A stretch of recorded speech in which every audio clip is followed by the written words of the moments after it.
Alex Ansary here, saying goodbye to 2016 as we get ready shortly here in a few days to enter 2017. Kyle Reardon is with me from The Last Bastille. We've covered a number of topics from politics to relationships to off-grid property rights.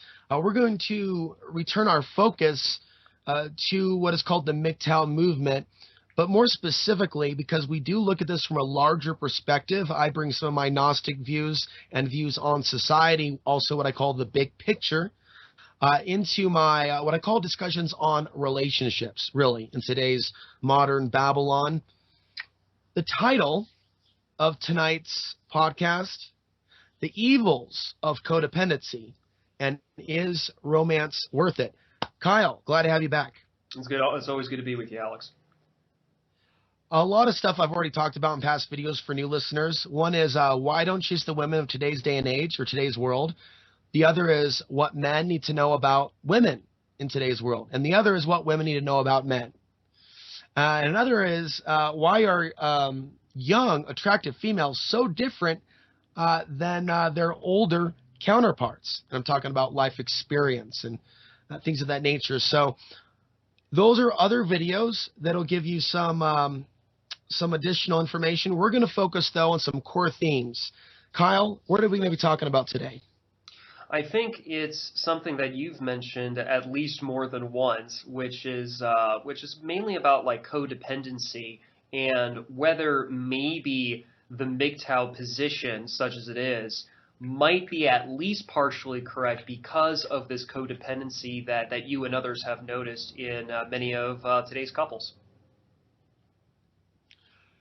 Right. So the MGTOW concept, and it stands for men going their own way. And I came across this search term several years ago. And I was already on the MGTOW path without knowing, that there was a hashtag. And usually when there's a hashtag, it's because there's a lot of people that are vibing to the same thing at once. And being someone that has a side interest in cycles, periods where we go through ups and downs of all different ways of describing a high and a low, or a yin or a yang, two different polarized energies. I have noticed these have seemingly been the most unromantic times for many years that I can remember. So I have kind of been on the path of going my own way since I went on the off-grid path, really. It really kicked off around 2012, 2013. And that is not to say that I have been completely abstinent since then, or that I'm living a life intentionally like a monk. It just so happens to have ended up that way, that I now live off the grid, that I live a minimal-based lifestyle, that I work from home, that I am freer inside, in my opinion, in my experience, especially now since those first videos were made and I shared all that pain living in Portland, Oregon. I was able to accomplish a lot of my own personal goals of getting out of a major city and moving on with my life and living somewhere where I would be happier. And in order for me to do that and accomplish a few other goals that I accomplished in the last few years, I had to completely step back from my own codependency and addressing those core issues. There's nothing wrong with romance, nothing wrong with people that are in great relationships, but the generation that I was born into is a generation that inherited a lot of social problems from the generation that came before us. And I will also say that there are various aspects, I'm just going to touch on it, of codependency that we get from pop culture. Being someone that grew up in the 80s and was also a fan of rock music and what some people call pop, at least at that time, or what was on the radio. How much of that stuff was so thick with very strong codependent themes? It's almost like mind control, especially when we're talking, literally almost the chords, the acoustics, the vibration of, say, like the Def Leppard songs, Love Bites, or Too Late for Love. So if we're going to talk about codependency, I would say there's a number of factors that have led to a codependent society, and it works for men and women. We can talk about that. And ultimately, what I preach and what I advocate is that people get beyond that codependency, because it can lead to a form of slavery, and it can lead to major problems in one's life, especially when they turn us against each other and you have things like foreclosures and divorces, where people are losing property because of the way the laws are on the books. There's really a lot we can talk about, but ultimately, that is really an overview. Codependency can lead to slavery. Well, yeah, of course. And the sad part is that it's more or less pretty much 100% voluntary, isn't it? You know, last time I checked, there wasn't forced marriages or even arranged marriages in these United States. So in some ways, a lot of that self-enslavement is done voluntarily, at least on this continent in large part. But let's at least have a definition for people who may not know what the hell we're talking about. In the first two sentences of the Wikipedia article on codependency, it says, quote, codependency is a type of dysfunctional helping relationship where one person supports or enables another person's drug addiction, alcoholism, gambling addiction, poor mental health, immaturity, irresponsibility, or underachievement. Among the core characteristics of codependency, the most common theme is an excessive reliance on other people for approval and a sense of identity, close quote. So right there, codependency in many ways is very much like or otherwise identical to enabling. So kind of like how people enable folks with various, you know, either addictions or even substance abuses. Codependency is in many ways very much like enabling. And that kind of seems to be the case, although it seems also to be broader, isn't it? Notice that, you know, that excessive reliance on other people for approval and a sense of identity.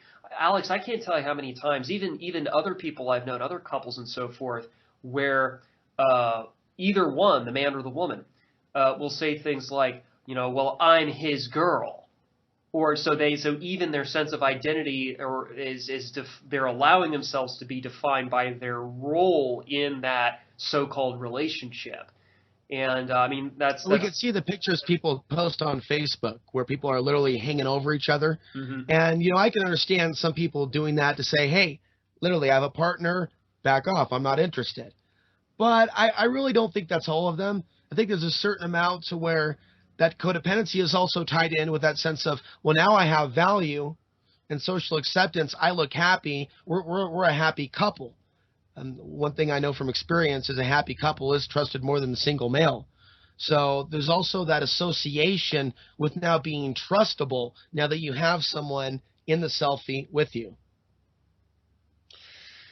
Well, yeah, that's rather fascinating you point that out. So there are certain social norms involved here regarding like what counts as happiness. And also the imagery that people get from the various elements of the advertising industry, right? So you look at it at a television commercial, you look at a magazine ad or whatever form the advertisement's in, and they show you, for example, Alex, actually, you've probably seen some of these, like a lot of the shaving commercials, or the ones even oriented towards men particularly, where the implication is, you know, if you use our product, you know, the women will like put your hand on your face and feel the smoothness, and thus you're attractive, and then it kind of goes on from there, right? At least in the implication. And then obviously, you know, it works the opposite way too, by appealing to the woman, and if you buy our product, it'll make you happy and all that. So yeah, this is a kind of a constant refrain, right? Where it's being packaged in front of people. Social engineering component of that. This is attractive, this is not. And it could be argued that, you know, the ancients or those that came before us, our ancestors, would be cracking up watching the commercials saying, like, what are they doing? What are they putting on their bodies? What? Hey, what is that?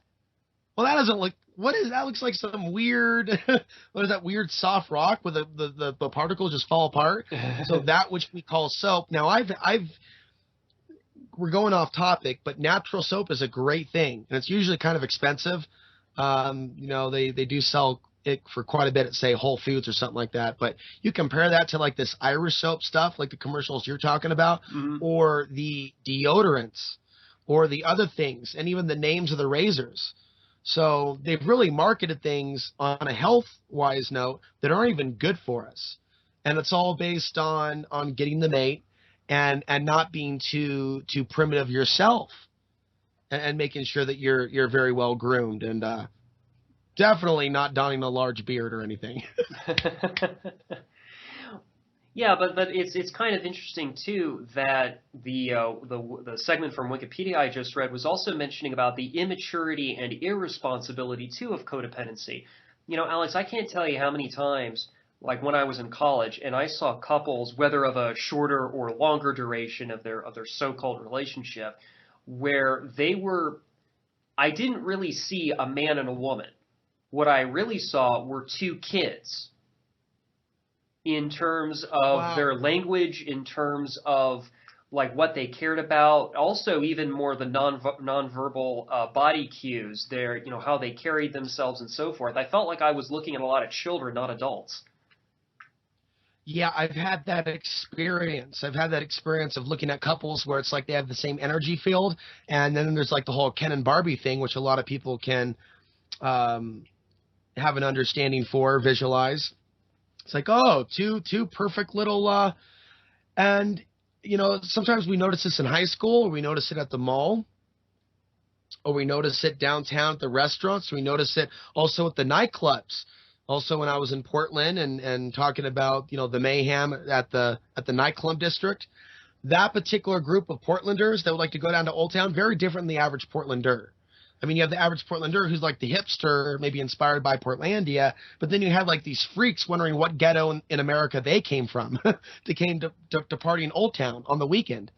So you would look at like the types of couples that would feel almost codependent to find each other, like the hood rats, codependent hood rats of America united. Jeez. Yeah, it's I just want to say also codependency, it's not just about relationships with other significant others, codependencies with things in the world. And that can include codependency with the grid.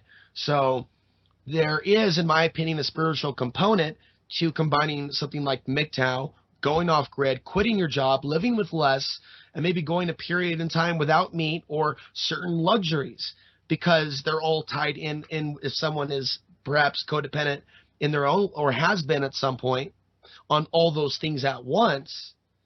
I think that there's a deeper spiritual reason why monks and people that are on the spiritual path, if you will, why they don't embark in certain actions, and they're not seeking. So before MGTOW was even a hashtag, what I'm saying is there are nuns and others and monks and just regular people that have come before us and live amongst us that have retreated from the dating scene, if you will, addressed their codependency to evolve as an individual. Because and that's just a gnosis truth within me. We don't actually need someone else. We need to be as strong as we actually are in the moment. That's the goal. And that's why I'm interjecting just that Gnostic inspiration, that we need to become as strong as we can be on our own. And so sometimes we don't go like single forever. We retreat into ourselves, I guess, as a recluse, to work on ourselves, no longer participate in the game. And even the fact that I grew up in a world where it's called the game has always offended me as a man. The very fact that there were messages targeting me as a young man to learn to play the game, to think it's normal to think that I have to play a woman instead of just be myself. Yeah, And that's I'll more pause there. that term. Well, that term really applies to the so-called pickup artists, right? The men who basically learn all the All psych. that stuff's been marketed at us. Right, and Yep. correct me if I'm wrong, but I think all that the game and the pickup artist thing, so-called, is really just a way of, at best, teaching men how to Mm. be psychologically manipulative towards women in order to enjoy promiscuous sex. I think is the bottom line there. Double-edged sword, though. They're not really strong men by being sex addicts and being taught by Sir Mix-a-Lot to worship that booty. So they got them young, and they got them real young, and they bombarded our generation with pornography and different levels of it based on what age we are, when we came up, and if our uncles had stuff laying around or what was on TV, not to mention what they're doing on mainstream TV. Internet aside, how it's all just become pornographic in general. In brief, I always like to mention, the little alcohol ads were like the silhouette of a female. There are titties, there's her ass, there's no head, and she's holding a friggin' Coors Light. That's offensive to me as well. And it's almost offensive to me to live in a world where that's not offensive to other women, where they're not even they're just so used to it that they're not enraged at you know what? This isn't about feminism. This is about just people stand up for their dignity. is what I'm getting at. Well, yeah, and you could also look at the other side of the fence, arguably. You could even look at certain advertisements and such where it's like the typical Calvin Klein model, where again, I mean, even a lot of times they'll cut the head off the male and then you only see like the pecs, the abs, and then of course the underwear with. Well, I never saw the Abercrombie Fitch stuff because I was kind of steered away from that crowd in high school and the people that would buy that stuff. Mm-hmm. But I heard that about 10 years ago, 15 years ago, there was some controversy around one of their catalogs. Apparently showing something that simulated group sex between like a bisexual thing. So well, they do that's constantly. Another conversation, but it all fits in with the propaganda and the media stuff to get us really desensitized and to really maybe desire that type of a connection with perfect strangers to maybe fill some other void. But it's also a kind of fake sensuality, isn't it? I mean, hell, yeah, because life's not really like that. Well, no, it's buy this product, and all of a sudden you're going to be invited to the party at Ted's house and all his girlfriends. Right, and also something else too, in terms of like the consumerism at play here, which of course consumerism is inherently anti-free market. Is the basically, and this kind of ties in with the codependency. It's almost as if no one here that is being manipulated by the media is really practicing deferred gratification, right? It's all about instant gratification. So almost that infantile maturity where it's like all now, gimme, now, and all that, instead of like, for example, what actual entrepreneurs very well understand is that if you have deferred gratification, you basically have or to put it in economic terms, you have your time preferences are longer instead of shorter. Then that's kind of the hallmark of being a responsible adult. And the same applies to romance as well, whether they be monogamous or even polyamorous, is that, deferred gratification is where it's at. I mean, you can't learn to appreciate or value somebody, much less in a romantic sense, instantly, right? I know there's a lot of, if you look, for example, in a lot of fiction, there's the whole notion of love at first sight and all that, which is more of a colloquial term for like more of a biological phenomenon. But in terms of like actual real love takes time. There's the old phrase, love is patient, love is kind. And there's a lot of truth to that. And so, yeah, the problem with a lot of the codependency that I've noticed personally is that it's based more on instant gratification, whether sexual or not, than it is on deferred gratification and taking time to really learn, be familiar with someone, learn their good points and, yeah, maybe their not so desirable idiosyncrasies as well. Being a friend first before your lovers would be another way of putting it as well. But unfortunately, there's almost kind of a race to the sack, as it were, and maybe that's evocative of some of that monkey behavior you've mentioned before. Well, we've seen this wave, for example, the 1970s and a lot of the music that went along with that generation. And I would say that despite Vietnam, that was a time of a lot of peace and prosperity in our nation, despite the economic problems then. People were more connected. Technology has done a lot for us. Here we are using technology now. It's a double-edged sword, as I often call it. But what you're getting at also with this instant gratification, I think about Craigslist, I think about technology, I think about Facebook, and it's multi-pronged. On one level, there is greater destabilization between people because Facebook has replaced human relationships for a lot of people. And I've thought about, I might still do it, I probably should, why I feel that for women, it works better than it does for men. And, I'm not too deep into a theory that our brains are actually different, but for whatever reason, whether it's culturally programming or it's biological or something, women seem to get more out of that experience from a relationship being based strictly on text messaging back and forth, using special memes, smiley faces, very detailed use of artificial intelligence to communicate emotion because the depth at which they can process emotion, as well as myself being somewhat sensitive. But they can also be very sad when you see that like replace the actual physical desire, which doesn't always have to be seen as sexual, but a physical thing, seeing someone or being connected with the people, say, in your community. With Craigslist being someone that had at one point used Craigslist in the year 2000, and we're looking at the 7, 8, 9, 10 range while living in Portland.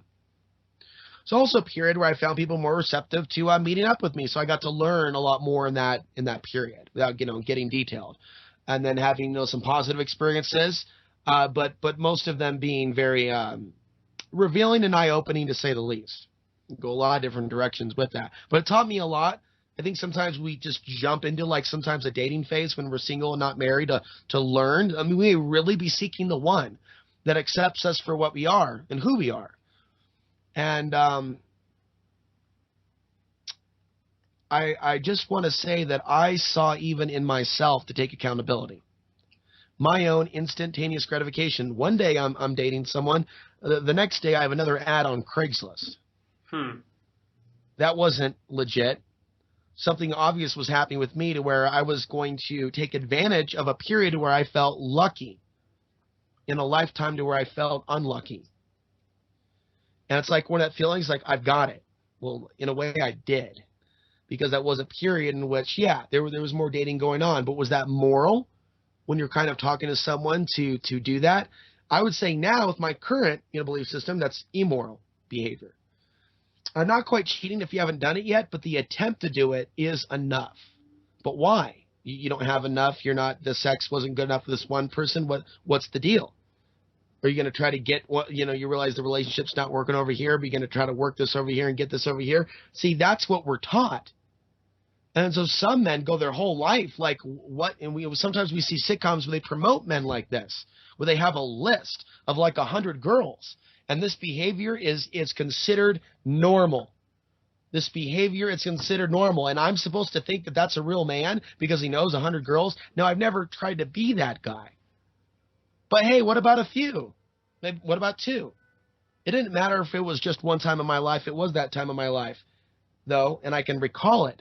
So I understand how women, excuse the language, but the terminology is correct, can go from cock to cock to cock to cock to cock, like it's some aerobic session.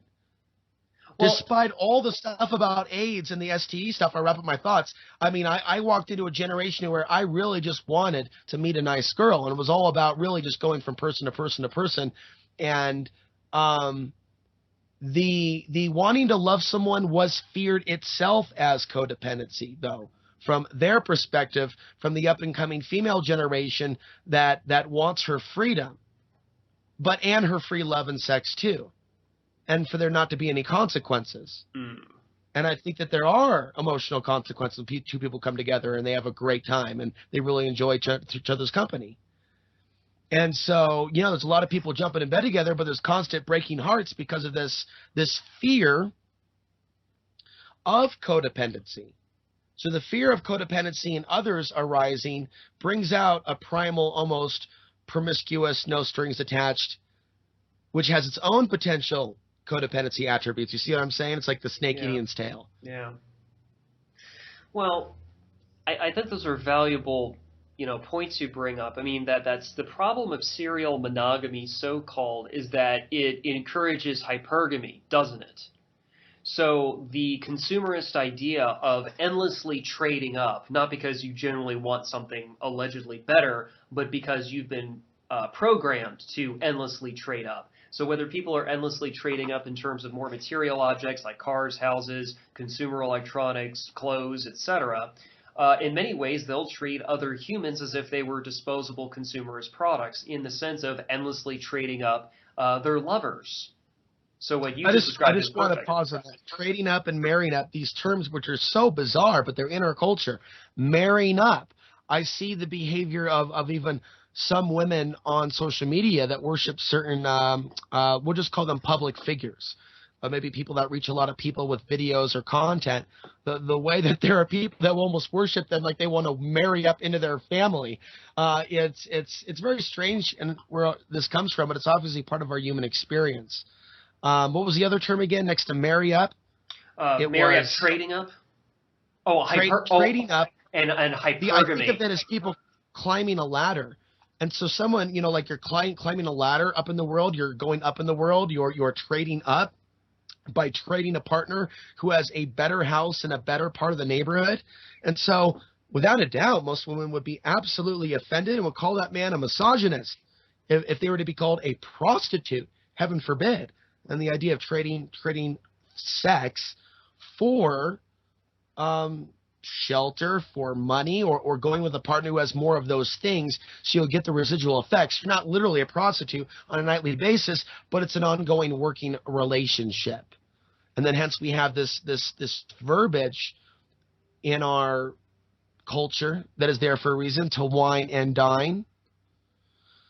So I think that when I was young, because I didn't know about some things, I went through some heartbreak, and I've worked throughout my life to get over some of that heartbreak. But I think that if people, it's not about hating the opposite sex, but understanding the programming that's going on in our culture regarding trading up and marrying up, and I want to hear you talk more about that. But by realizing that some people are programmed this way, they're going to have an artificial value system. It may not be their fault. We don't have to blame them or their sex, but I think that we do need to directly address the programming that has caused a lot of these relationship problems. Well, yeah, and also consider too the kind of financial aspect of hypergamy as well when you look at not even so much the marriage laws, but especially the divorce laws. So now let's combine these two things, the economic side with the more romantic side, I suppose. If you have how do I put this? The social engineering that is promoting hypergamy, trading up, and so forth. And you mentioned it was kind of like a ladder. Yeah, it sounds like a lot like climbing the corporate ladder, isn't it? Which is its own subject for another time, right?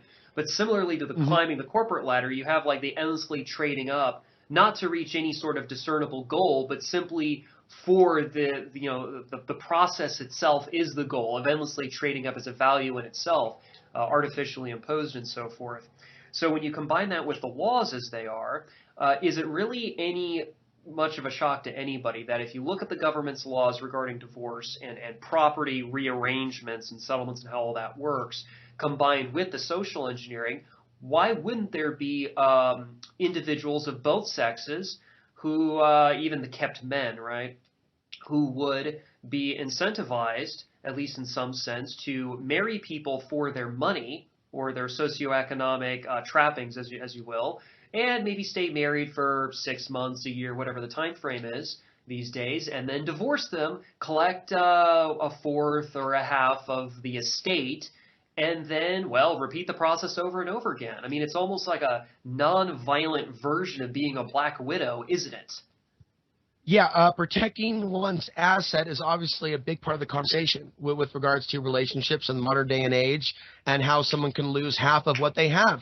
So women today that necessarily didn't create this system are suffering from the system that was created for the women that came before them, the generation right before. And I mean, I think that there are perhaps some positive things that may have come a result of some court decisions to not be with the father. And in other situations, it's been a bad one. It's not one size fits all. And some people just straight up are not meant to be together. So I have a little bit of balance in that. I don't have a fundamentalist, just male rights only. Well, what if the father is a genuine psycho whose upbringing of his children could be detrimental?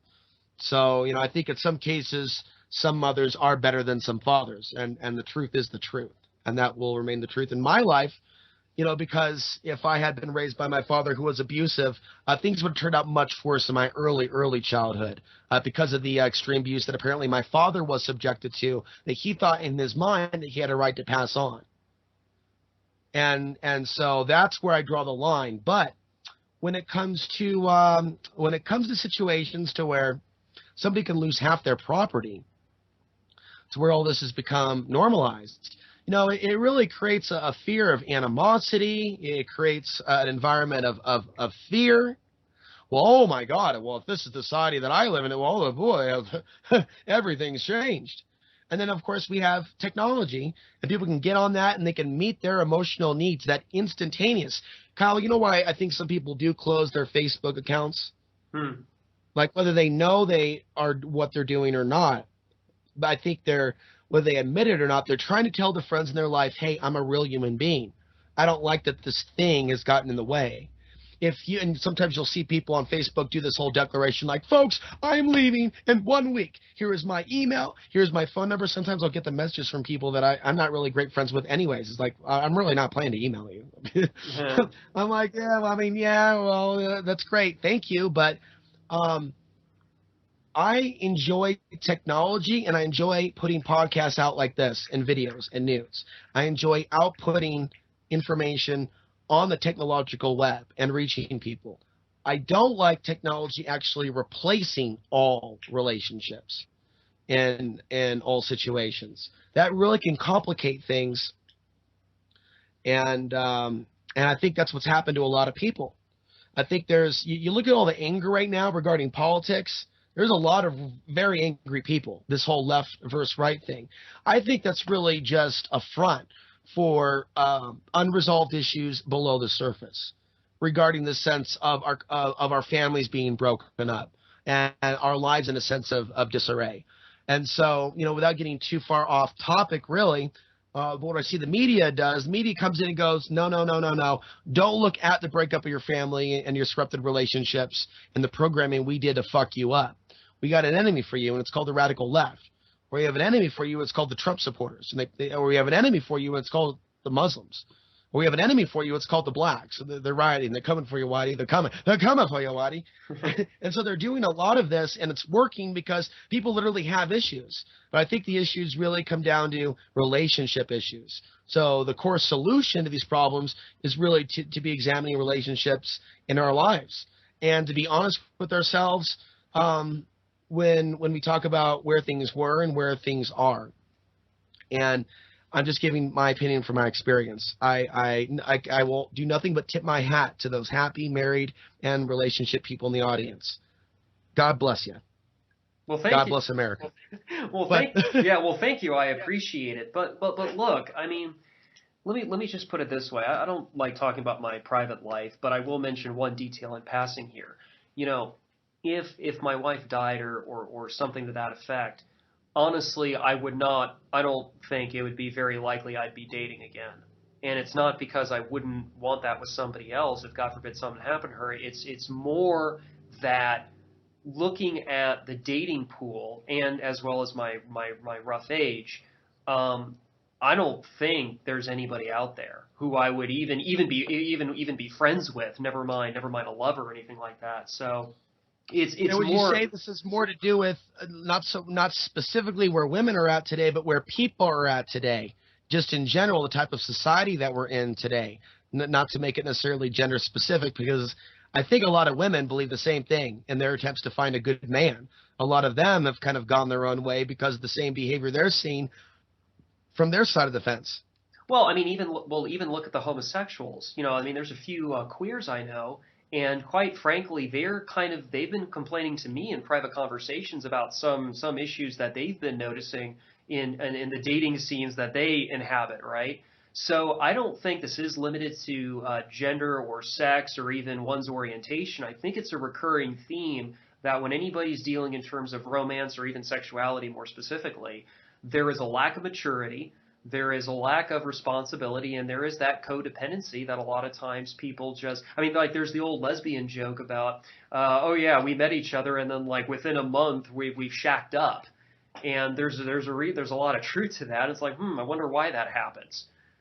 And so it's like we're in a big Mercury retrograde that's going on for like 20 years. I also shake my head at those that blame Mercury retrograde for everything. That's also its own joke of our culture. But it's like we're going through this place in space full of these asteroids and comets and stuff trying to take our spaceship out of orbit. But we've got a mission to get to the other side, but we've got turbulence. And so whether someone's going off grid to get away from the civil unrest or they're choosing to not go to the nightclub as much because of the fights and the problems and the caliber of partners that they're meeting, sometimes there's a common root cause then from the micro to the macro, from a Gnostic view, a spiritual view, that's affecting this on a deeper level. It's not just the men or the women, it's something else. And it's you can also see, like years ago, more positive feedback about off-grid intentional communities.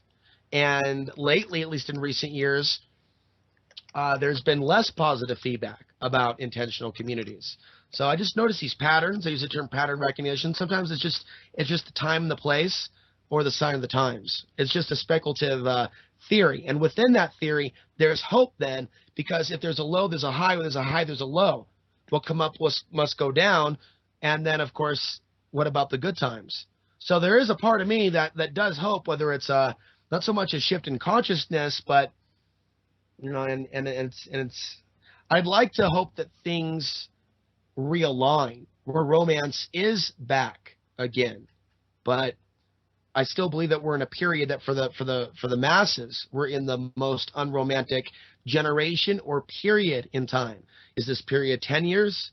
Is this period 20 years? I'm not really sure. What I can say is I believe the drop-off was the 70s going into the 80s. I believe that was the shift, and that was the beginning of the descent. And I believe that the really negative, codependent pop culture songs that some of us can recite by heart seem to have kicked off around the time of my birth, of 1980 itself.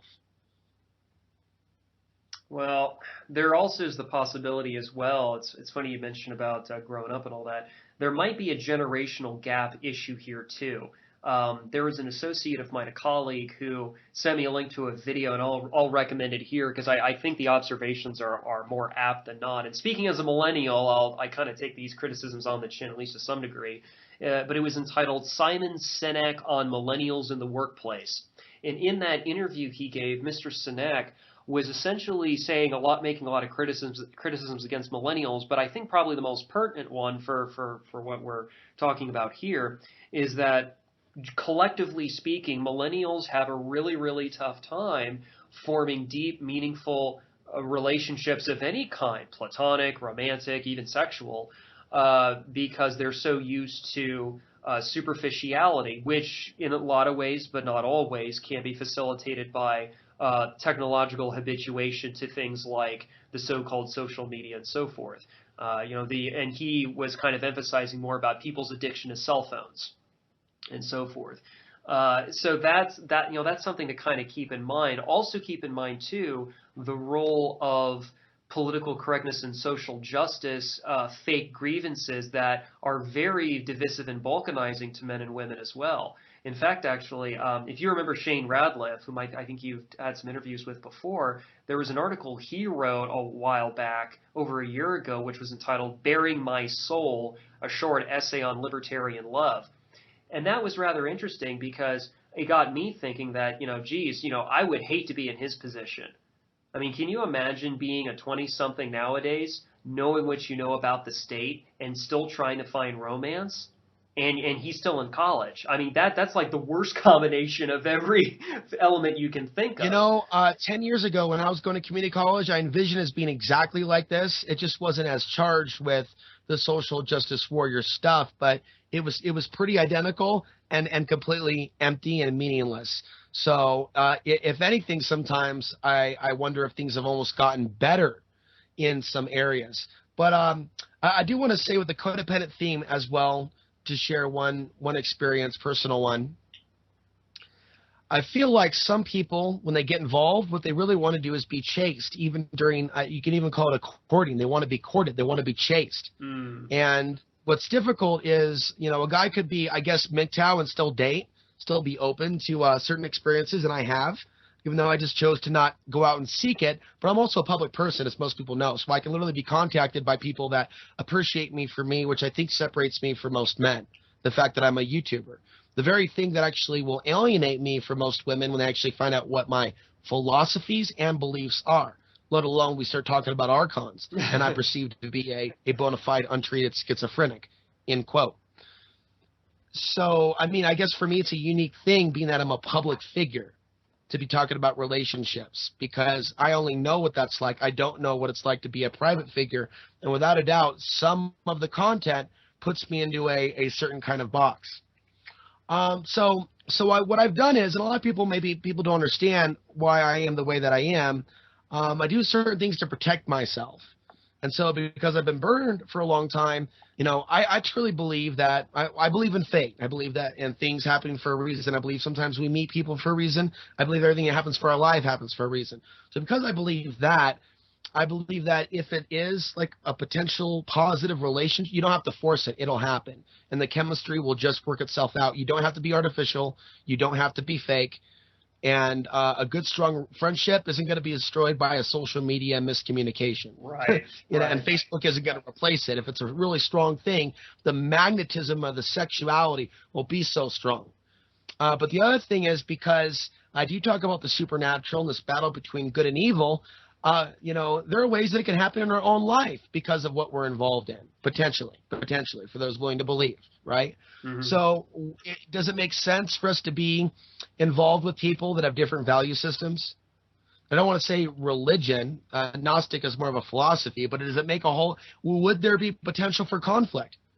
If, say, someone was into pentagrams and witchcraft and, reminding the audience that I'm from Portland, Oregon, and that is a hotbed for that type of crowd, super alternative but not really spiritual, but using it as a front. So being that I've kind of always been on this path, there are certain people that are opting out from the codependency, from all this for a reason. And it's not like failure per se. It's the fact they're opting out from being someone that they're not for someone else.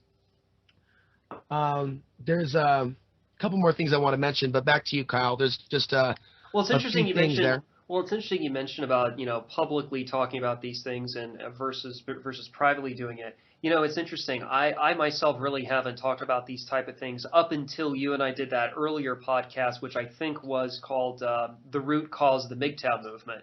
And it's rather fascinating. So maybe I can approach it from more the at least formally private side. I remember, I think it was about 7 to 8 years ago or thereabouts. I was in college at the time, and the wife and I were basically just kind of on a double date with another couple, and it was rather fascinating. At one point, I think we were at Barnes and Noble or something really kind of innocuous. Uh, at one point, I don't remember which one of them said it, but one of the other couple kind of criticized us. And this is going to sound really petty, but I think it might highlight the codependency you and I are discussing here, is that they were physically fawning over each other. I mean, the public displays of affection were still PG rated, but it was kind of really in your face. And the wife and I were not doing that. And at one point, actually, it might have been the woman, now that I think about it, was basically criticizing us for not fawning all over each other, because the wife and I were actually sitting in two different chairs, kind of side by side, and otherwise keeping our hands to ourselves because, well, generally speaking, we're very private people, and we're respecting each other's personal space, and we're also out in public too. That's, I mean, behind closed doors is another thing, right? But we were out in public. And the other couple, well, the woman was sitting on the guy's lap, and they're kind of fawning each other, and she's lightly rubbing his shoulder, or whatever. I don't remember the precise details. And she criticized us for not fawning all over each other like they were. So there was almost kind of a keeping up with the Joneses attitude there that was really quite insulting. Because the implication that she was making too, and you would have had to be there, but the implication was that like my relationship wasn't as good as hers because because the wife and I weren't fawning all over each other. I mean, there was some really. I usually don't talk about vibes, Alex. I will say this: the vibes of that encounter were so incredibly negative. And very much this snooty, not quite stiff upper lipped, but more just this snooty superiority complex of I'm better than you because I'm fawning all over my partner. I mean, it was really kind of creepy. Well, yeah, it's hard for me to censor myself and not talk about the spiritual perspective, but I can remember going out with one girl, and we were kind of dressed up. We went to like a play, and there was like well-to-do older white folk there, and here I am kind of being me, and with her, very white, very blonde, I could feel eyes of evil judging us together. And I haven't really talked about that moment, what that felt like, but it sounds like that. And, when I think about that, I think about evil. I think about people that are caught up in some sort of a judgment game.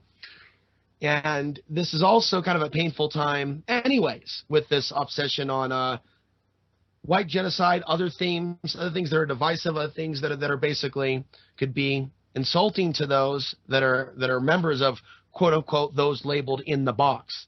And, you know, I don't think women have it easy. I think we need to really address that there is like a social conditioning at play in some ways, whether it's intentional or unintentional, where it's like certain men are better for them, will be more accepted by their peer pressure groups. So we talk about codependency. It's like a big thing. A lot of people are just dependent on that social acceptance and things of that nature. Well, yeah, I mean, I think this is kind of all circulating around at least one question, though, which was, you know, did MGTOW get it wrong or right? And I think the answer is arguably more of a shades of gray when it comes to that. Well, that's its own question. The MGTOW response, I guess, to the codependency. To address that, the type of people that are out there. Sandman's a name that comes to mind. There's a few others. I haven't had any interest in listening to their content for pretty specific reasons. I'm not getting anything from it. The last thing that I want to walk away from is a lack of understanding and start succumbing to the illusions and just be pissed off at women or white women. And now I remember what I wanted to say. It was on the tip of my, and now I remember. Even though I've been born of mixed race and I've had my difficulties with I guess, white women of this culture, I also know that women per se of my father's country or father's culture, they haven't sought me out either. It isn't so much like a perception of being unattractive, like the stuff that I talk about is really out there. So some of the stuff that I think is racial is really just me. And the fact that I'm talking about stuff that less than 1% of the population would be even into. And we all know that's the truth. I'm not ashamed of that. It's actually something to wear with a badge of honor. But I would honestly say that less than 1% of the population is receptive to like the general content of this channel. So if you take a look at something like that, and out of those women that would be into me and into the content of the channel that would be right for me within a few years, you're dealing with an even smaller percentage. So getting back to my point, I met someone racially, she's from Syria, but she was born in the United States.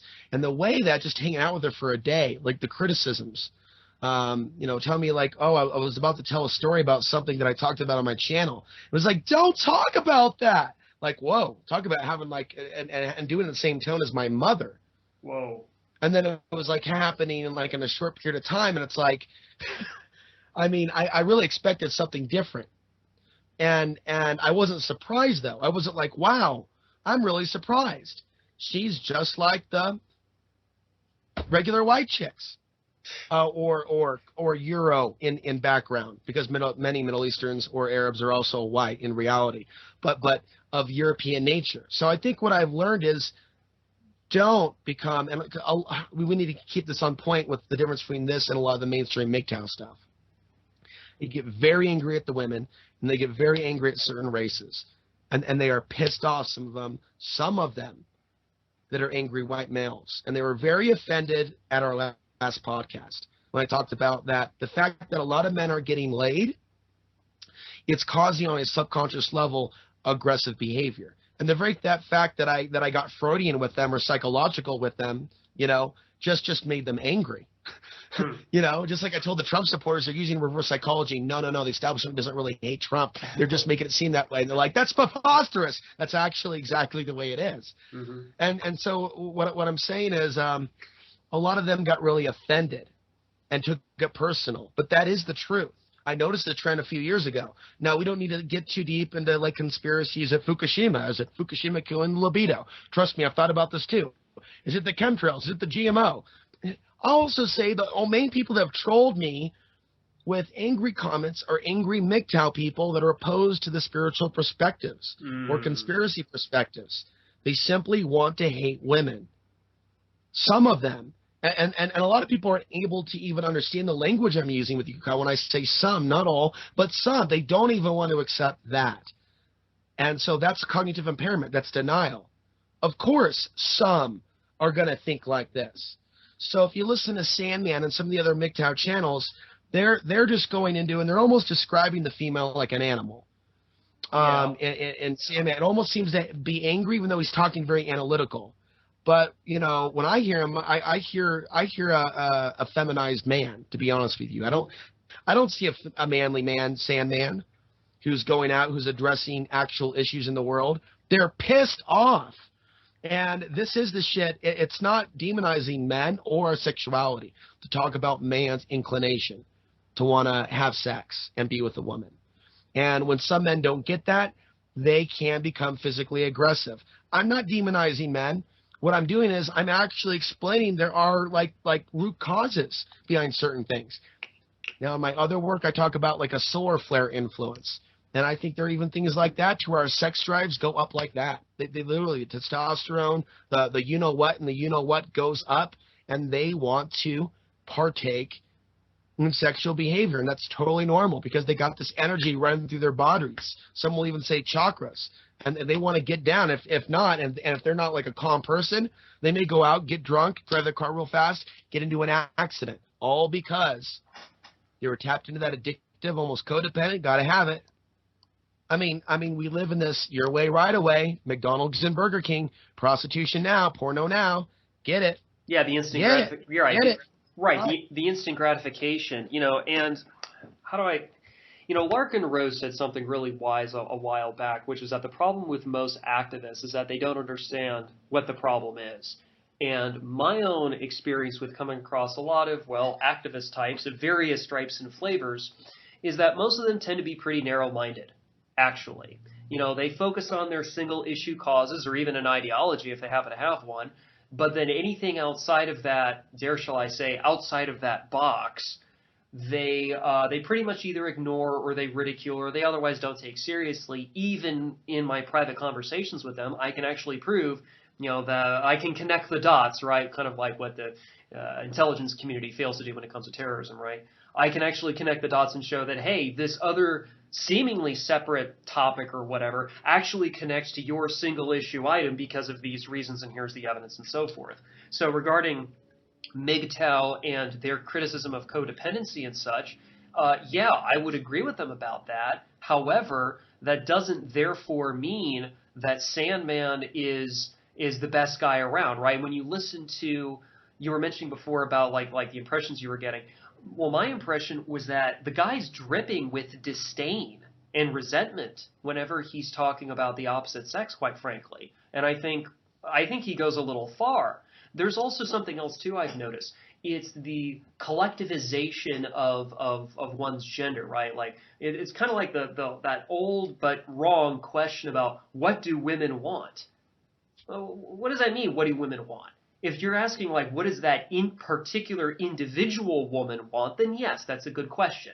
But what one woman wants is not going to be what another woman wants. And you could also play the question the other way, like, what do men want? Well, that's a bad question. What does that particular individual man want? Which, of course, is going to be different from the next, individual man standing next to him, and same with the women, of course. So even the types of questions and the fact that the MGTOWs are so collectivist, instead of focusing on individuals, is something really quite important. I'll try to sum this up, but there's a man by the name of Steve Hoka, because this is a great segue to, so you have kind of men fighting each other through this, quote, MGTOW movement, and they're talking about the male-female relationships. What also comes out in this drama is how men will treat other men. Yeah. And so on the surface level, you have the comment section and the people being angry towards those with a conspiracy or spiritual view on the deeper picture, instead of just wanting to put the foot on the woman, put her butt up in the air and start fucking away. And if you actually look at some of these men rights groups that are online, some of them are professional. Some seem to be run by some teenagers or some really deranged males who almost seem to have fantasies aggressive towards women by the memes that they've posted that have actually showed men hitting women, or like a meme that goes over and over and over again. Why would you post that in a Facebook group? Right. So again, we're going to differentiate that there are some men that are on the spiritual path that are not like that are in MGTOW. Then there are others that are nutcases. So we're not going to let the nutcases that have no maturity tell us what is and what is not MGTOW, especially when they're just there commenting and not putting out their own content. Now, Steve Hoka found me. And he found me at a time in which I was living in my teardrop camper in Portland, and I was making those videos that I addressed and said earlier. Why don't chase the women of today's day and age? Well, he started playing games with me. Mm. Well, you're living, I'm going to send you some money for food, and never did it, which is fine. But don't say you're going to do something and keep coming back a few weeks dancing around it. Like, well, maybe I'll send you a food card because you might be a drug addict. And then other type of passive aggressive behavior. I really like your content. I really don't like your content. You're talking about homeless. You interviewed 5 people. I want to see you interview 20 people in the street. So there was like a kind of like a psycho personality that started to creep into my life. And then when he was able to open the door, here, I'm going to send you $50 now. So this wasn't like often the donations came, but it was there to like get inside the mind, almost like an archon, to use a Gnostic term, or a demon for the Christian audience members, or a sociopath for the atheists. I'm going to fuck with you. Why do you do this? Why do you do that? I've seen that with other people, a few other people in my life in the past that have developed obsessions. And so it comes with social media. So it's not really about one thing, but we are talking about the technological influence over relationships, and how some MGTOW men will treat other MGTOW men if they can't handle the truth, or if they're resistant to the real truth. So things progressed with Steve until the messages went from text to like hour-long MP3s, Ooh. of which I never saved. But they developed into, why won't you come live with me? I think you're really weird for wanting to live off the grid. And your martial arts behavior in your channel is threatening. It's like you're trying to threaten your audience. Why are you trying to threaten me? Your behavior is threatening. I'm like, whoa, this dude is out to lunch. But not only that, the dude's trying to be hurtful. What drew him to me? MGTOW. And so there's something about the MGTOW viewers. Some of the men, they are like psychotic. And again, people that listen to my channel just need to get used to me. I say some, not all. Not all. No, I think that would be wrong. And I'm still waiting to see some nicer Trump voters show a little bit more manners when told that we don't love their loving leader. So far, that's not happening. So far, most, if not all, of the Trump voters have shown themselves to be psychotic. We're going to try to address that in a future video. But on a positive note, as we wrap up our thoughts, I think, as I say, left to our devices, could we just function without the federal government, the New World Order? Most of us say yes. We just need to get back to work, and maybe there's a solar flare or something we'll pick up the pieces. Well, if we took away the propaganda, if we took away the mind control, I think that if we took away all this technology, it's not going to go away. But what if there is a solar flare? So we go, what if? But I think left to our own devices, men and women will work things out. We're just living in really unique times. We're living in denser and denser spaces. We're not living like our ancestors. We're living at a balance with nature.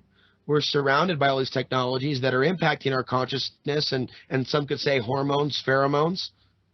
And perhaps there's things that are going on that are above and beyond, that are of the spiritual, the supernatural. Who knows? But just on a physical level alone, we live in a much more complex world, to where it really is, we could argue, unnatural to live with so many non-tribal members, or people that are not part of our, where we come from.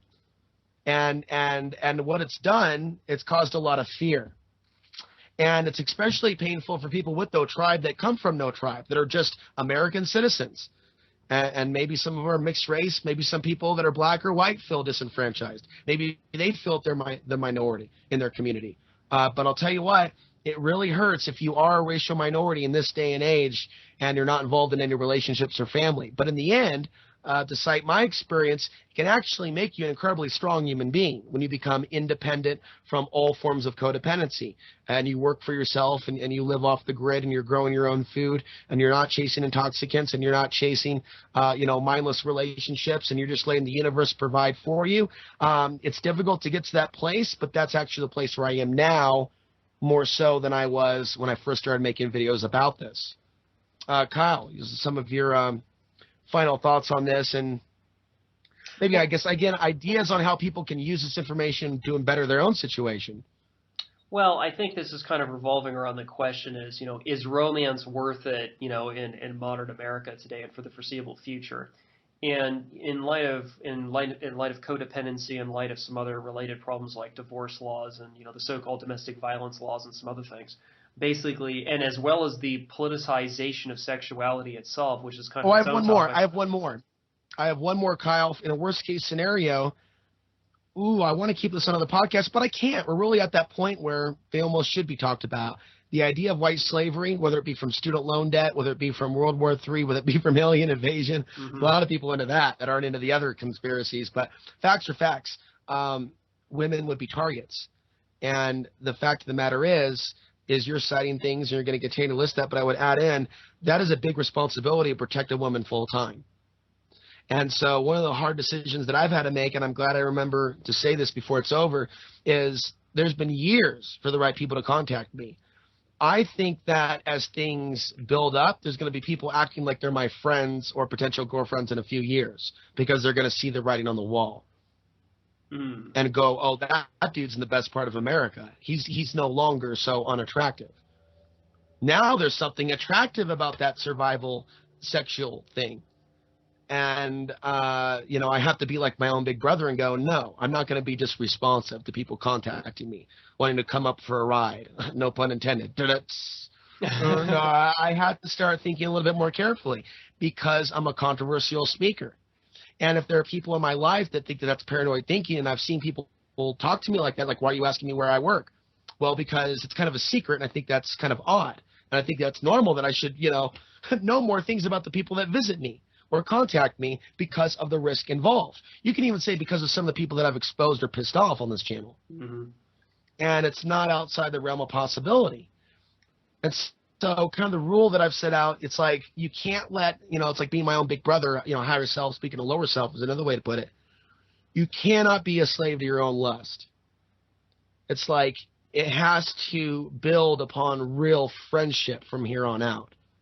No more of this one night stand, no more of this random hookup with strangers. It's no longer safe to do so. At times. It's one thing if you live in an apartment in the city and you're in a public place and you're not on the radar. But when you're in the middle of nowhere and you are on the radar for reasons not even mentioned in this, and other people in other situations, men that aren't like me but have other things going on to where they have responsibilities. So the thing is, men can find themselves in situations to where they have to use their bigger head, and I would say in the next few years, especially men of wealth, especially men with property. Yeah. It's really not going to be the best decision to be just allowing women to throw themselves at you because they want to survive. And you also have to think about all those mouths that you have to feed in a shit the fan situation because they're not going to want to leave, and you're going to have to drag them out by their hair. Sorry to use the language. If you're going to if there's a situation and there's an invasion or there's a police state or there's a roundup or something's going down, they're not going to want to leave your compound or your property. So, for those of you that are like me that have been doing the off-grid thing, if they're not your friend now, and I think this needs its own podcast, I want to warn you about the women that will be knocking on your door tomorrow. Okay, because whether they know it or not, whether they know their own instincts or not, it's not cool to act like someone's important to you when you want something from them, especially when it's based on, like, survival. That's like prostitution level. That's like also using people. Yeah. And it's also going to be immoral on the part of those men that want to see women be their sex slaves. There's going to be those men that are going to be taking advantage of people. So far as to say they'll take in a couple and want to screw the guy's girlfriend because we literally are that degenerate of a society. And he's going to literally say to that man, you want to fucking walk out there? There are fucking bikers out there kidnapping women, raping them and selling them to the cartels and selling them to the Chinese. You want to walk out there on that road? Walk out that road, motherfucker. Because if not, you're going to let me sleep with your wife. And I swear there are sickos like this that are going to do that shit. And it's going to be straight out of a movie. And so, if a man's going to be traveling with a woman in the future, and thinking he's going to be surviving the shit, seeing the fan, he is a very dumbed down male if he does not realize that he will be a target, even for men without a gun, because of the perceived value of his girlfriend. So I guess what I'm saying is, unless it's the one, and we're talking about the one, I wouldn't get involved in the women of today's day and age. If they didn't love you before, it's like that song from the 70s. I'm trying to remember how the lyrics go. But it has something to do with that. If you didn't love me then, something about not loving me tomorrow. Then there's, of course, Fleetwood Mac, The Chain. You know, and there's a reason why a lot of those songs did really, really well, like Fleetwood Mac, the Chain, which gets into that. Um, Well, for so example, that's if my people, advice. well, if We're no longer in Kansas. I would not be saying these things 5 years ago. I think that we are literally going to be seeing a massive transformation, economics, geopolitics, in the next 5 years. This wasn't exactly my mentality 5 years ago. It was find someone to love. It was find someone to protect. And now it's like, wait a minute, this codependent thinking to go save them all is the very thing that can jeopardize everything a man has built his whole life to create. Well, yeah, and Yeah. especially, and this is something I've noticed from the other MRAs and even MGTOWs, and especially someone like Sandman, is that there's this constant rhetoric where they're saying about, oh, the women in my life did this, the women in my life did that, and all I'm thinking over here, just as a more neutral third party, is, well, I guess you should have made better choices in terms of the women you associated with. Not counting certain women that you're related to by blood, like mothers and sisters, right? But assuming like all the other women that you're not, related to, those relationships are all 100% voluntary, aren't they? Generally speaking. So I think there's also kind of a divestiture of one's sense of responsibility that I think the MGTOWs are, or excuse me, the MRAs in their rhetoric kind of are more commonly doing, even if only implicitly, which is something I disagree with. So, is romance worth it? Well, I would just say this, and I would really agree with you pretty much wholeheartedly, is that I think men and women need to be, or at least should consider being a lot more picky. How about having some standards here of any kind? I mean, some can be looser or stricter than others, but how about having any standards, not just there's a human being whose pheromones I'm reacting to, but rather like, hey, we have some similar values in place or in common or something. Anything at this point would be better than And you just know, one of the things I look. Oh, I'm sorry to interrupt. I want to see more women on YouTube speaking certain truth topics, and I think that it's nice when they're married, but when you're married, you can settle down a little bit and focus on things like that. When a woman is single, though, is especially attractive. yeah. And for various reasons, but it's unattractive if she gets on boat like certain people I won't name and does clickbait. What is it, Lisa Haynes or Lisa Hayes, one of the two on YouTube. And one of her clickbait titles was very sexual along with the image. So it was definitely leading people. Do you have the name? Lisa? Oh, you don't know who I'm talking about. No, unfortunately. Actually, I was thinking of a different woman who was can't recall her name right now, but she garnered the ire of some feminazis when she was in Canada or something because she held up a sign that said there is no rape culture in the West. That was actually the woman I was thinking of because I think she's still single. Can't recall her name right now, but yeah, she's been kind of let's just say the Trump voters really like her a lot. So I do think there's a little bit of Lisa Haven. okay. Lisa Haven. Okay, so let me say the name of her title. I'm giving an example. Okay, so when I see a person like this, I don't see really a strong, independent thinking woman. She's done the clickbait thing for a long time, so when they mix their sexuality with clickbait and fake news, it's the biggest turnoff, actually. Okay, so it looks like she's giving a hand job to something, or her hand is positioned in a way almost point up towards her head. The title says, "Are you ready for it? It's coming." Oh, Okay, God. let me say that again. Are you ready for it? It's coming. Ready or not, the trigger event. Dave Hodges bombshell. So the first 10 words there sounds like a penis ejaculation. Yeah. And that is 4 days ago. It has 139,000 views. So that's not someone that I would consider, nor Abby Martin, nor even really the Truther Girls, frankly, because there was some establishment mainstream conspiracy disinfo that I saw her adopting. I like seeing what I think is sexy about women when they get involved in independent media and intuition. Yeah. Like this whole thing, men don't have intuition, women have intuition. I think this is an important point to make. When they can discern between fake news and real news, and most of all, stay away from the status worship. What does that mean? That means no Trump, no Putin love. Right. And how many women do I think have been co-opted within the alternative media towards this? It's almost as if they want the Alex Jones, Trump, Putin gangbang, which might be disturbing imagery to some, but is it really that far-fetched? No. Is it really that far-fetched to suggest when it came out that Trump liked to grab that pussy?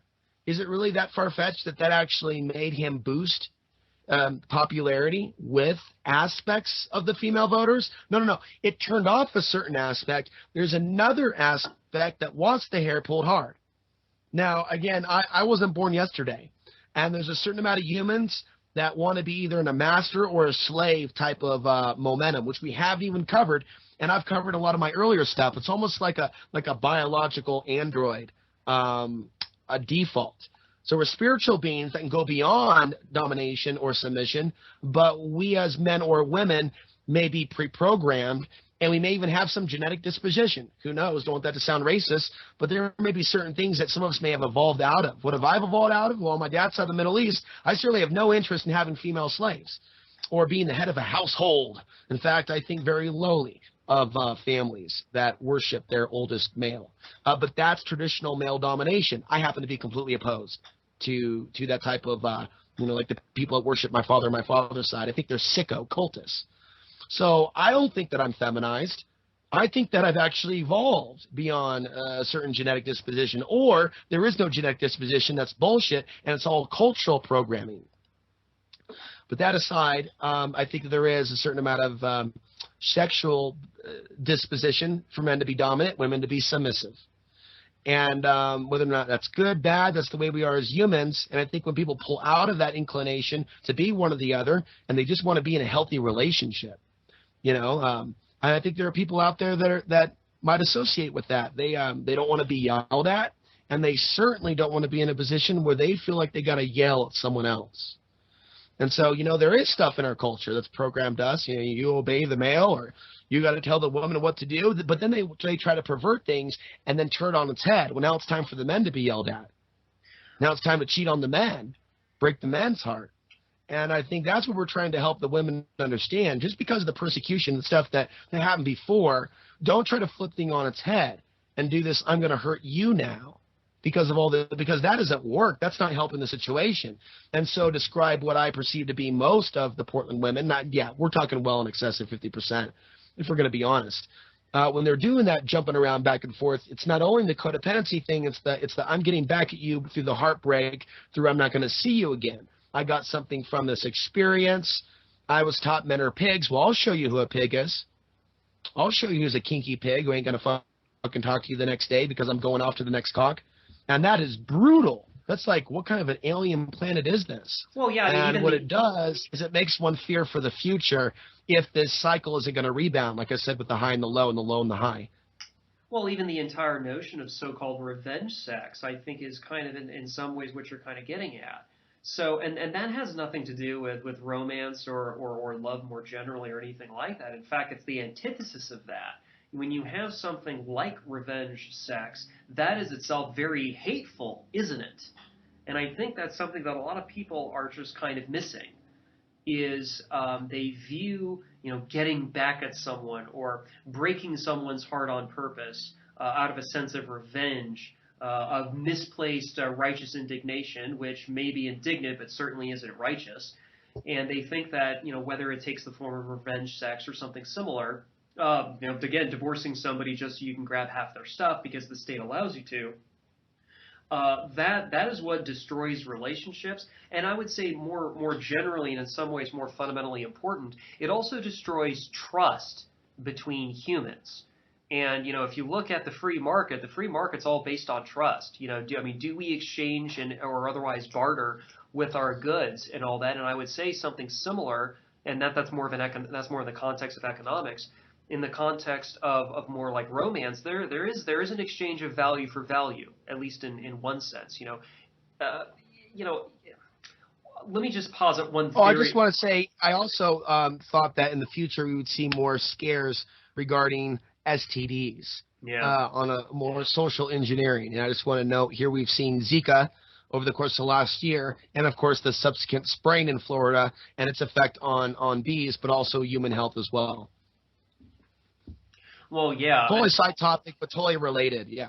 Well, actually, if anything, that's almost a side argument in favor of a genuinely good, like more monogamous or maybe even potentially polyamorous type relationship where you're not hopping from one bed to the other as you were mentioning earlier, but you're sticking with the same person.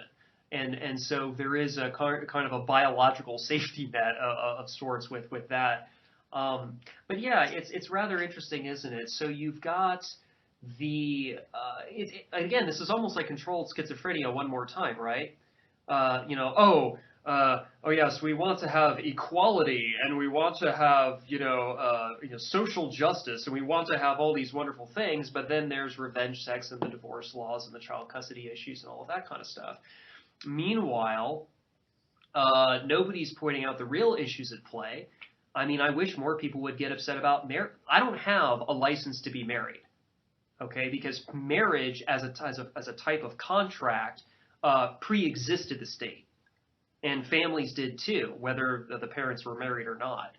And the fact that people are appealing to an almighty authority, the fact that even the homosexuals, when they got really excited about the Obergefell Supreme Court case decision, I mean, all that did was just at most expand the ability of homosexuals to ask permission to do what they were already doing before. I mean, so when you look at it from any which angle, there is very much this blind submissive obedience to authority instead of being a responsible adult and standing on your own two legs. And again, with the codependency, I think that's kind of evocative of the very submissive attitudes that a lot of people have emotionally, whether it's in regards to the state or in even regards, horizontally with each other. Where I'm defining myself. Sorry. Well, I like the documentaries about the rise of butt rock or heavy metal, and there's a big theme there where they're all revolutionary. Yeah, fight the system, and they're all screaming about a heartbreak by 1989, 1990, and they're all narrating the death of the hair band rock. But yeah, they started out tough, and then they were crying at the end doing the rock ballad so they can be on the radio because that's what was vibing. That's what they wanted out there. That's what made them the star. The codependent rock ballad. At the same time, you wonder about how a lot of their careers went down as they were sleeping with massive amounts of women. And bragging about, all the blowjobs they were getting. There's something about that. And I look at, again, challenges that I had in my own life, like a bad luck, as I was going literally myself in a few years into different relationships. So I'm looking at parallels here with you can even say bad luck or lack of good luck and having your energy siphoned or wasting your energy or wasting your youth through the careless use of it.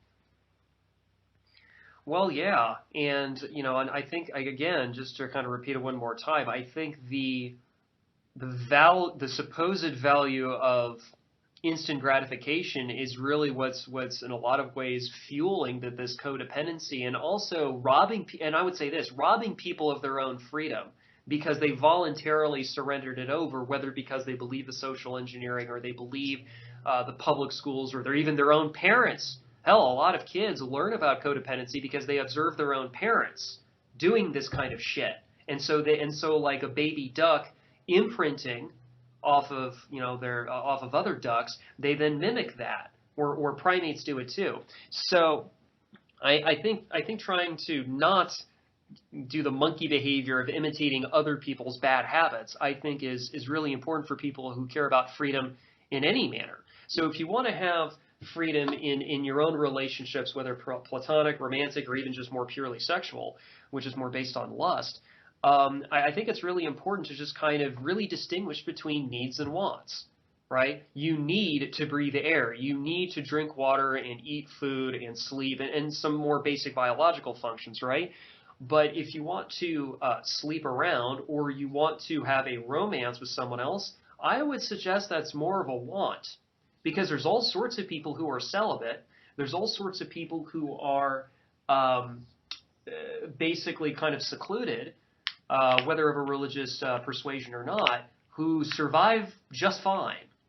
So that kind of, I think, would be indicative of relationships of that kind, or really any relationships at all, being more voluntary and optional. Now, would it be safe to say that relationships and such and all that can accentuate and make your life better, for a lot of people it does. Lord knows it does for me. But I also know that, God forbid something should happen to the wife, or if even something happened to me and then she's on her own, because I'm, 6 feet under or whatever, I know she'll survive and she'll be fine. So, like either which way, obviously, we like living and all that, but, if something happens, the ability to survive will continue. So it's a want, not a need, and distinguishing between that is very important, as well as distinguishing between the fact that there are no arranged marriages, there is no forced marriage on this continent that I'm aware of, and so all these relationships of one kind or another really are voluntary. So they're voluntary, they're optional. I don't know, Alex, if people really want to have freedom in their own lives, and they have these, and for some of these individuals, if they have these really horrible relationships, as many of the MRAs have been explaining, if indeed they're accurate in saying these relationships are horrible, well, I think the answer kind of suggests itself, at least for some people, that maybe some of the MGTOWs are right in the sense of exercising their right to disassociate and get away from those toxic relationships and toxic people.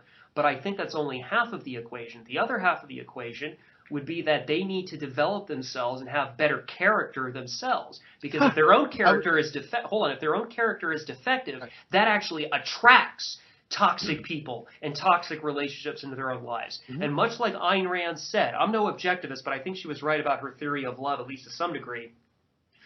You don't love people for what they do for you, or vice versa. You love people for their own virtue, for their own character, for who they are as intrinsically and so forth. And I think a lot of people are just missing that, the MRAs included. Because they always want to blame the other sex, blame them. Oh, she did this horrible thing to me. Well, maybe she did, maybe she didn't. But look at your own actions. Are you just, do you actually genuinely love that woman, or are you just being lustful? And then she's picking up on that and she feels bad about it or whatever, or is reacting to that. I think there's two sides to every story. And I think if people were in the MRAs and the MGTOWs were more intellectually honest with themselves and their audiences when they do their podcasts and so forth, I think that would be more beneficial than not. That, hey, yes, it's true I've had these toxic relationships, but it's at least partially because my own character, I have all these, character defects, and I'm going to try and work on myself. Mm-hmm. But I never hear that second part from them. Not from Sandman, not from these other jokers, and certainly not Polly Lam at a Voice for Men. Never hear that. Oh, it's always the other people. I have no sense of personal responsibility. I'm a victim. Well, geez, Alex, doesn't that remind you of the social justice warriors a little bit? The rhetoric, the structure of it? Oh, they did these horrible things to me, but I'm not responsible for my complicity in anything. Come on. There was one MGTOW video where this guy went up with the camera interviewing girls on the street. It was kind of creepy, but the girl was attracted to the attention, so the creepy interview just went on. It was like this guy's first conversations with women. I mean, so you're talking about a lot of things there. It's also very sad. Some of these women or men are very, very inexperienced, but they're taking to YouTube to talk about their inexperience, to kind of understand where they're coming from. It's not exactly like some of them have better options within the dating pools that they're living in. I get tired of people just blaming the public educational school system for everything, though. Mm-hmm. And I certainly am not trying to blame the media for everything, too. Certainly, I think there's some bad fathers out there, some bad advice, and some mothers that, in some cases, traumatize their sons and give them some really bad initial experiences with women. Yeah. So yes, that's another conversation for another, but it does absolutely include what the parents pass down. And things. Now, as far as the future goes, and I've always said this, if we had one of those solar flare kill shots, which Ed Dames have talked about for a long time, even though he's out there, this coast appearances on the Art Bell show. But I've also talked about solar flares. People talk about the Carnington event of 1859. All right, so if something like that were to happen, value systems would change, relationships would change in a lot of different ways. You'd also, like I said earlier, have the master manipulators. So you'd have some people turn to prostitution, human trafficking, and taking advantage of people. And then you have others that might really see some major change in their own life and become more responsible. It could be from the lack of drugs around them, lack of television, lack of working cell phones. The lack of working cell phone would be huge. If you have a bunch of people that have a cell phone, sure, you might see some really aggressive behavior and people, jumping on their phone and screaming at it, WE style, and body slamming it. You usually see a lot of women just, and men, having full-on baby meltdowns in the street. Well, what about after 30 days? What about after 60 days? What about after a couple of years that the people remember how to grow food again? Then what? So I almost think it's like one of those things like, do we really have to see like what some would call an extinction level event or a civilization interrupting event, a technology interrupting event to really wake us? And I'm more of that belief right now. I've been at that belief actually for many, many years. But I'm just reiterating why I'm at that belief. Because at the rate that technology is replacing our relationships, I'm concerned that it's not cyclical. I'm concerned that it's not. I'm concerned that it's linear and that it's just going to get worse and worse. And we're reading about people marrying their robots. And these are all separate side podcasts and discussions that go off into their own rabbit hole, or should I say portal, into another dimension. But when you're talking about 2050 marrying robots, they're talking about eugenics and new humans by 2045. And as you also see, like these genocides, we haven't once talked about the millions dead, but I talk about it a lot in other videos, right? So we talk about a traumatized world at war and the type of unseen influences that brings when people are just being killed all around you and everybody acts like this is normal. Where's the love in that? Where's the love in the world? And how can this affect the relationship? How can this affect the family? So, well, yeah, hopefully we gave people some things to think about. Go ahead, Kyle. Well, last thing I want to mention for this particular podcast, and this is probably going to be the most important yet probably most controversial thing of anything I've said here regarding this particular topic of codependency, which is namely this.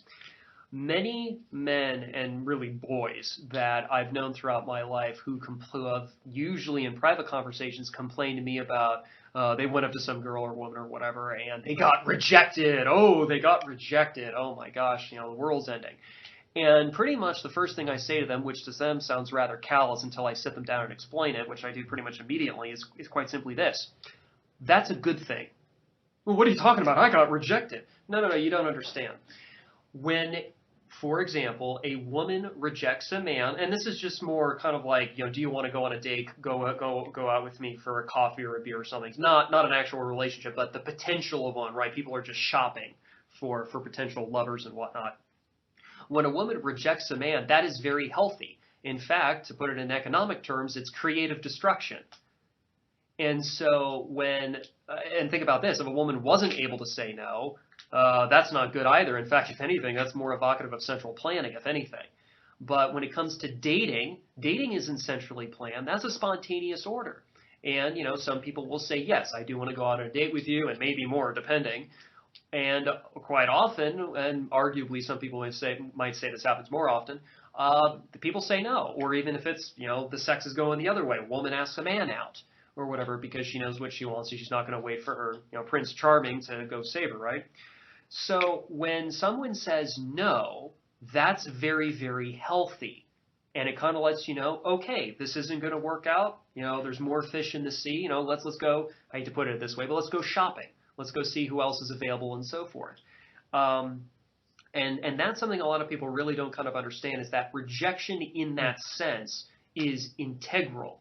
And it's very much evocative of the free market itself. And a lot of men don't like hearing that because it hurts their little, ma feels and all of that. But then not understanding that when someone has self-ownership, as everybody does, that also includes the ability to say no. Libertarians have been telling people we should be saying no to the state a lot more often. We should be refusing our consent to be governed. Well, similarly, if people can say no to government, I would assume that people in horizontal relationships can say no to people when they don't want to go on a date or they don't want to have a romance or whatever else, right? People, it's a rejection. Oh, the sky is falling. It's like, no, that's healthy. Shows that people can have free will and such. So yeah, rejection is healthy. And last thing, if people understood that rejection was healthy, they wouldn't be codependent. The codependency itself is a fear of rejection. So I do think there actually is an inverse relationship between codependency and the fear of rejection. And there is a programming that, you've even heard men say, or, even in pop culture and television shows, like, well, if you don't get this on the first date or something like that, she's to be kicked to the curb. And Mm. and I've always found that all to be very, very bizarre and pretty much in line with what you're saying along those lines. And so, yeah, people have, just as women have learned how to play men with technology and Facebook in some ways, men have learned how to do it with women through the telephone. It's definitely gone both ways. What I would like to say in the last comments here is that if you're female and you have a Gnostic view on this, that would be really interesting to hear. And whether you have a blog or whether you want to be a guest on this, I think that we could lead by example, and we could be literally across the country or whatnot, and we could still have a discussion about this. And I think it is a two-way discussion in some cases.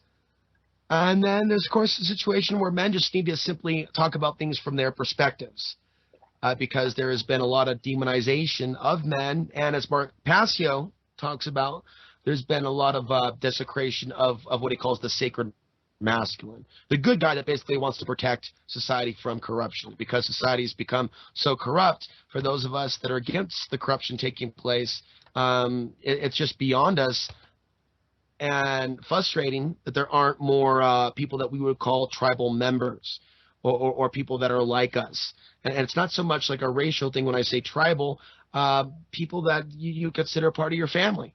When I look at like the bulk of the people that actually get the content on this channel, it's like 90% male. And that's great, but it's like, wow, there is obviously something that I cannot run from, Kyle, when I look at my demographics and I look at those that are really empathetic, and those that are empathetic that are female. They're very special because they're a very small percentage of the female population. And so, in a way, what motivates me, Kyle, why are we doing this? I think I'm trying to help, and I think you are too. We're trying to make the world a better place for them, not to do the whole what's the thing that MGTOWs that they talk shit about the men that actually have compassion for women. Oh, purple pill. White knight. Oh yeah, there's that too. The white knight wants to protect the woman. He's a piece of garbage. And they'll go off into these tyrants that women are to be owned. And not all of them are doing that. Some of them are straight up just mad at men that want to do this instinctual defend your honor thing. So yeah, actually, I was actually speaking of the insults and all that. I've been criticized and more a backhanded compliment of sorts that I'm a purple pill man, which they claim is that, according to them, I know the truth about women, but for some reason I still like women genuinely. And somehow that means I'm some sort of kind of like a race traitor, but like a sex traitor or gender traitor to men or something. I mean, it's this really weird, primitive tribalism thing going on. Well, at least we're able to identify this as happening on multiple fronts.